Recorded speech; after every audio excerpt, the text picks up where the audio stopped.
Salut à tous, c'est Loïc, bienvenue sur Toute Berzing. Alors aujourd'hui je suis une nouvelle fois chez All Star Garage, commune de Solterre, la Commodité dans le Loiret. Et donc aujourd'hui nous allons essayer une Audi coupé Quattro 2,8 litres V6. Alors donc j'ai pu faire cette vidéo grâce à Yag Alskar, donc c'est un passionné qui a créé son entreprise il y a peu. Donc de vente de voitures de collection, alors surtout des Youngtimer, et il les achète comme si c'était pour lui. Donc les voitures sont vraiment nickel, il n'y a pas de corrosion, il n'y a rien du tout. S'il y a des choses à faire dessus, il le fait avant la vente, comme ça voilà, vous êtes sûr d'avoir une voiture absolument parfaite quand vous l'achetez chez lui. Donc voilà, là vous avez toutes ces coordonnées, je pourrais les mettre aussi en description d'ailleurs. Alors là voilà, donc Audi coupé Quattro 2,8 litres V6. Donc elle a seulement 121 000 km, donc c'est très rare avec ce kilométrage. Généralement elles en ont beaucoup plus. Donc elle est de 1992. Donc une Youngtimer, assez rare. Alors c'est la génération, donc c'est la deuxième génération de Quattro, donc celle qui a succédé aux fameuses Audi Quattro bien connues en rallye. Voilà, donc Quattro bien sûr c'est une 4 roues motrices. Donc je suppose que la tenue de route est assez sympa. Donc le moteur c'est un V6 2,8 litres atmosphérique. Alors le design est assez bien fait en fait. On peut voir que l'avant, il y a un contraste en fait entre l'avant qui est un petit peu carré, taillé à la serpe, et l'arrière qui est plus arrondi, avec l'aileron là qui est super bien intégré. Donc ce qui fait une voiture au final qui est vraiment super jolie, bien proportionnée. On peut voir que les jantes aussi sont sympas. Alors, c'est pas les jantes d'origine sur celle-ci, mais voilà, ça lui va très bien. Je sais que l'échappement n'est pas d'origine non plus. Donc vous l'entendrez, elle fait un bruit assez sympa. Donc on a une demi-ligne inox dessus. Alors elle fait 174 chevaux cette version. Donc après on a une version moins puissante, plus basique, la coupée standard en 2 litres. Donc en 2 litres 115 chevaux, la version de base, et donc celle-ci en 174 chevaux. Alors on a aussi une version intermédiaire en 2 litres 3 qui fait à peu près 130, entre 130 et 135 chevaux en 5 cylindres. Voilà, donc en fait c'est une voiture qui n'est pas vraiment une sportive, c'est plus une GT à caractère sportif. Mais avec les 4 roues motrices, voilà, ça doit bien marcher quand même. Alors un petit détail sympa, pour ouvrir le capot, regardez, c'est ici, hop, au milieu de l'anneau. Hop, on tire là et après on monte, voilà. Et donc voilà, le V6. Alors on peut voir qu'il y avait déjà un V1 à l'époque, ça c'est sympa. Donc voilà le V6 2,8 litres. On peut voir que c'est propre, déjà pour l'époque, voilà, c'est bien rangé, on voit que c'est allemand. Voilà, on peut voir qu'il y a l'inscription Quattro ici devant, on la retrouve aussi à l'arrière. Voilà, ici.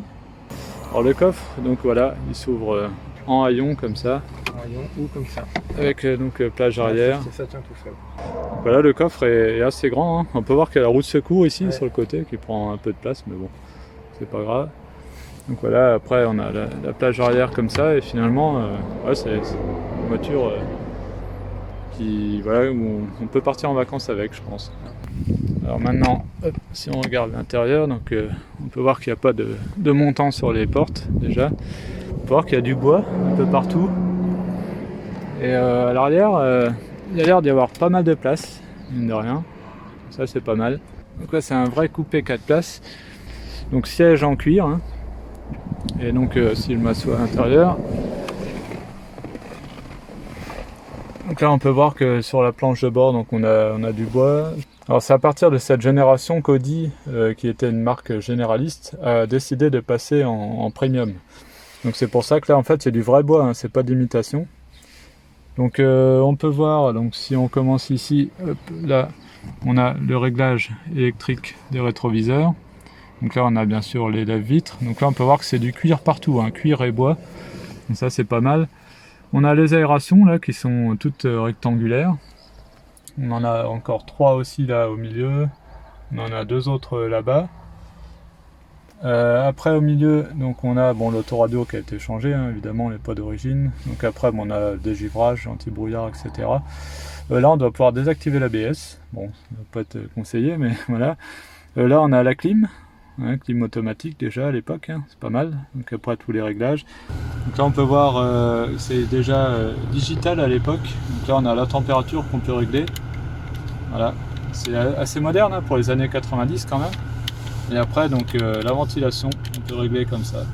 Après ça je sais pas ce que c'est. Là c'est le central.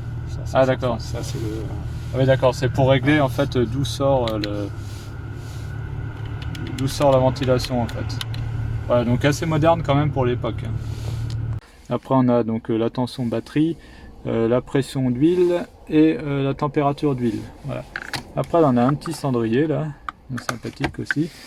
Boîte manuelle, donc 5 rapports avec la marche arrière, donc il faut appuyer dessus pour le mettre. Alors là je vois que, donc là on voit que c'est une quattro, hein, il y a un petit dessin et là il y a un bouton diff, à mon avis on peut bloquer le différentiel. Je vais lui demander, mais ça c'est incroyable de pouvoir faire ça. Après si on passe là, donc au niveau compteur, donc on a la zone rouge à partir de 6200 tours à peu près, hein. Après donc c'est gradué jusqu'à pratiquement 8000 tours. Donc voilà, on peut voir qu'elle a même pas 121 000 km en fait, hein. Compteur gradué jusqu'à 260 km/h. Donc voilà, après ici bon, on a les clignotants, on a de quoi mettre de passer phare ou code. Ça en fait ce petit commodo c'est pour mettre en phare, donc là bon, hop, voilà Equine parce que du coup je suis arrêté, mais là donc du coup veilleuse, phare. Et après donc on a les essuie-glaces de l'autre côté. Et là donc on a le volant Audi, alors là on n'a pas d'airbag hein, évidemment à l'époque, pas encore. Ok, bah après là on a une boîte à gants ici, voilà, bon, aussi, voilà, qui est pas forcément très grande mais ça suffit. Donc voilà pour l'intérieur, bah maintenant on va aller faire un petit tour avec, on va voir ce que ça donne à la conduite. Alors on va la mettre en route, donc j'ai la porte ouverte pour pouvoir entendre un peu le bruit. Donc voilà, on peut voir que ça chante quand même bien sympathiquement. Voilà, donc maintenant on va voir ce que ça donne en roulant avec.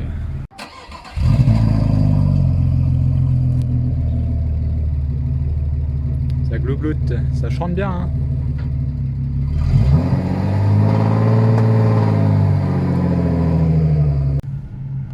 Alors pour l'instant ça a l'air hyper souple à conduire déjà. Très couple.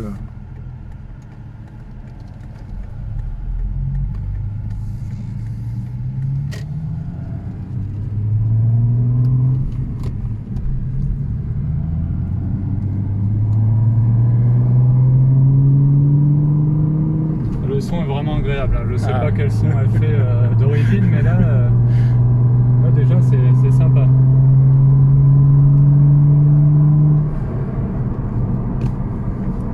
Alors vous allez rigoler, mais c'est la première fois que je conduis une Audi je crois. Donc, comme vous le savez, hein, si vous êtes abonné sur la chaîne depuis un petit peu, je suis pas un grand fan des voitures allemandes. Mais bon, toujours curieux de découvrir des nouvelles voitures, donc voilà.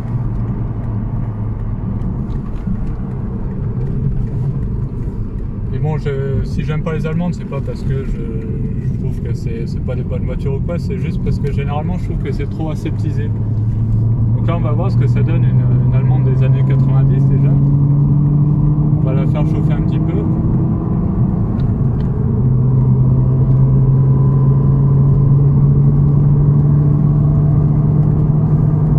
Déjà c'est très confortable hein. Ça là-dessus y a rien à dire, très souple à conduire. Alors par contre il y a un truc, c'est que le volant il cache le haut du compteur en fait, c'est un peu, je pense que c'est une histoire de réglage.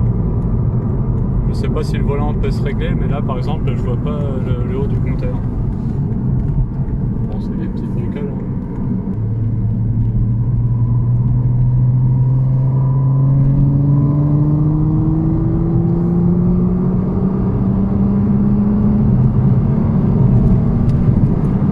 Ont l'air assez longs.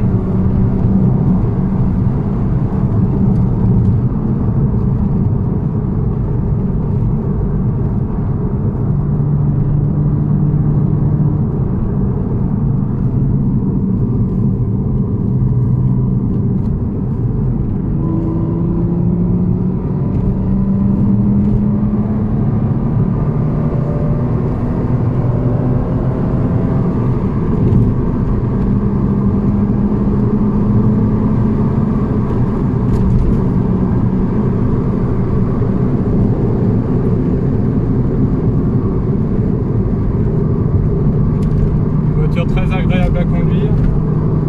Les accélérations sont assez linéaires. Bon là pour l'instant j'y vais tranquille.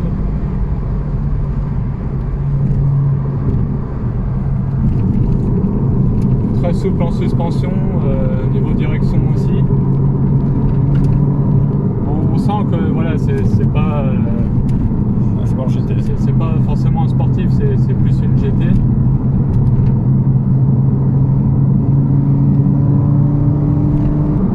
La voiture pèse 1350 kg, ce qui n'est pas énorme pour une quattro parce que quand c'est en 4 roues motrices, forcément ça rajoute du poids. Et là finalement elle est assez légère.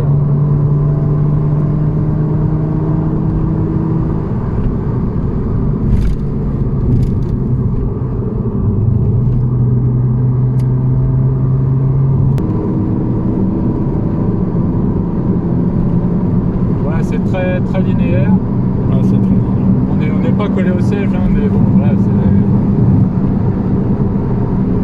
ça monte assez vite quand même, en vitesse.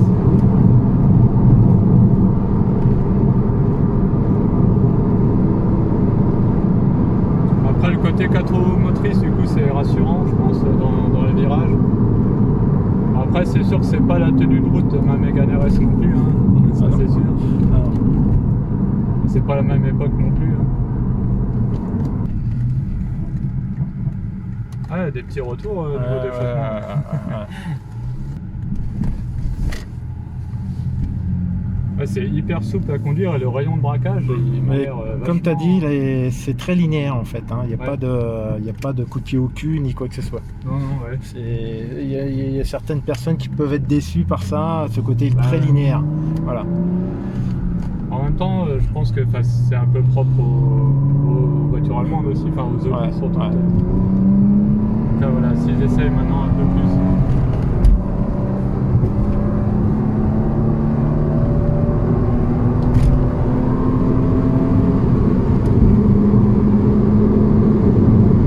Malgré tout, c'est sympa à conduire quand même. Hein, voilà. Même si c'est linéaire, c'est souple. C'est pas une pure sportive, mais voilà. Puis c'est une Youngtimer, malgré tout elle a du charme. Je pense qu'elle rappelle des souvenirs aussi à pas mal d'entre nous. Une voiture dont la cote à mon avis ne peut que monter, hein, sur ce genre de voiture là. C'est certain. C'est plus original qu'une, je sais pas moi, qu'une Golf GTI ou... Ah ouais.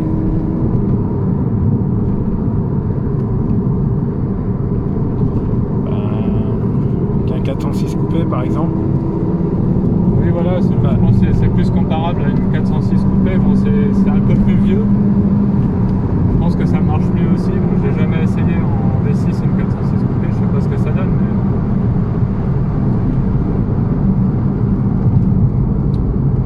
Bah là c'est l'héritière des fameuses quattro qui étaient des voitures mythiques en rallye, donc mine de rien, c'est pas rien non plus.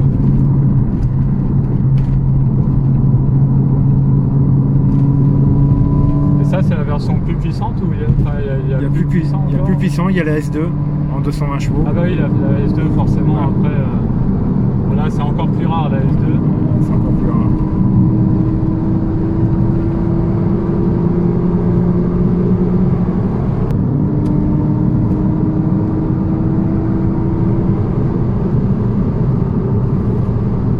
Pas forcément des grandes sensations de vitesse parce que bon voilà, ça reste une Audi, hein, c'est un petit peu feutré, on est assis assez haut peut-être, on se rend pas compte de la vitesse à laquelle on roule en fait. Mais ouais, c'est agréable, c'est une bonne expérience. En plus voilà, c'est des voitures qui vieillissent bien, hein, donc il n'y a pas de bruit parasite, il n'y a rien. Ah non, pas de rossignol. Là, la voiture fonctionne parfaitement.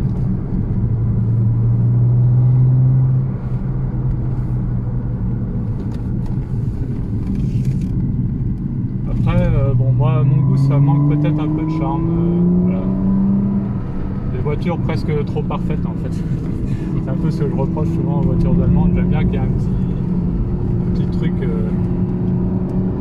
italiennes par exemple, qui sont moins parfaites, mais du coup, donnent un peu de charme.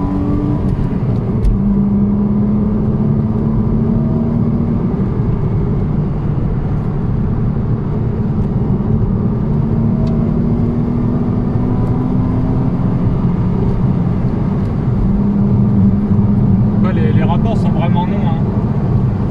Parce que là je vois, bon, j'ai pas poussé à fond la troisième, mais comme je vous dis, j'ai un peu de mal à voir le compteur, mais j'étais peut-être à 130, 140 déjà en troisième et il en restait encore, hein. Des voitures qui sont faites pour les autobahns. Exactement, exactement.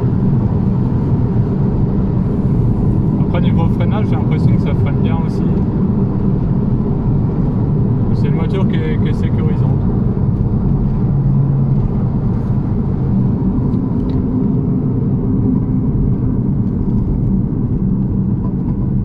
Ah, on entend les petits retours à l'échappement. Bon là j'ai fermé la fenêtre, mais je pense que ça... Il y a des petits pops à l'arrière.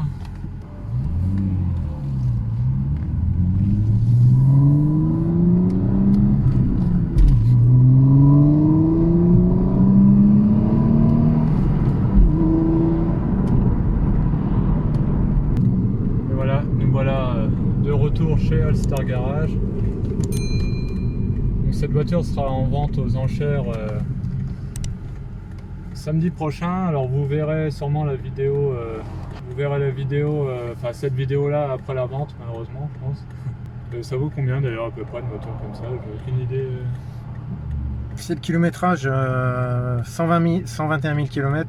Vous n'en trouverez pas une en Europe qui a un kilométrage aussi bas. Ouais, donc ouais. ça en fait toute sa valeur. D'accord. Il faut donner un ordre d'idée. Un ordre d'idée, c'est aux alentours de 20 000 euros. D'accord. Voilà. Une S2, c'est 35 000 40 000. Ouais, je voilà. sais que les S2 sont beaucoup plus. Voilà. Bah, parce qu'elles sont plus sportives. Ouais. Mais à ce kilométrage-là, vous n'en trouverez pas. Et surtout qu'elle est très saine, il n'y a aucune corrosion.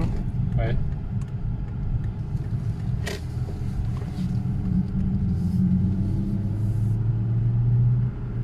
On voit Florian. Ouais. Ça. Bon bah voilà. Bon bien voilà pour cet essai de l'Audi Coupé Quattro, donc 2,8 litres V6. Donc une voiture finalement assez sympa à conduire, hein, comme je vous l'ai dit. Bon, le principal défaut on va dire c'est que c'est vachement linéaire. Mais c'est une voiture quand même qui a du potentiel en cote, hein, ça c'est clair, hein, c'est une Youngtimer hein, qui ne peut que monter. Digne héritière des fameuses Audi Quattro des années 80. Hein. Sauf qu'ils l'ont embourgeoisé un petit peu parce que le 10 Quattro des années 80 c'était vraiment du pur sport, donc c'était pas forcément accessible à tout le monde. Donc là ils ont voulu l'embourgeoiser un petit peu pour la rendre finalement plus accessible. Voilà, mais malgré tout elle garde un côté sportif avec les sièges baquets, voilà, elle a quand même une puissance non négligeable. Et elle garde les 4 roues motrices, donc ça c'est important. Voilà, donc pour moi, donc c'était la première fois que je conduisais une Audi, donc sympa, voilà, c'est souple et tout, ça se conduit bien. Bon voilà, après ça manque un petit peu de petits trucs de charme, voilà, de petites imperfections qui donnent voilà, tout le charme à une voiture. Bon, c'est ce que je reproche un petit peu aux Allemandes, moi, c'est que c'est des voitures trop parfaites finalement, et du coup c'est pas forcément avec celle-ci qu'on s'amuse le plus. Mais voilà. Donc n'hésitez pas aussi à aller voir le site internet de la personne qui m'a fait essayer cette voiture. Voilà, donc un passionné qui a lancé sa boîte récemment. Donc voilà, si vous voulez le soutenir, allez-y. Si vous cherchez une Youngtimer, il peut peut-être vous en trouver une aussi. Donc voilà. Voilà, en tout cas, merci d'avoir regardé cette vidéo. N'hésitez pas à mettre un pouce bleu. N'hésitez pas aussi à vous abonner et à activer la petite cloche. Comme ça, vous serez au courant dès que je mets une nouvelle vidéo. Et on se retrouve à très bientôt sur Tout le Berzing. Allez, salut!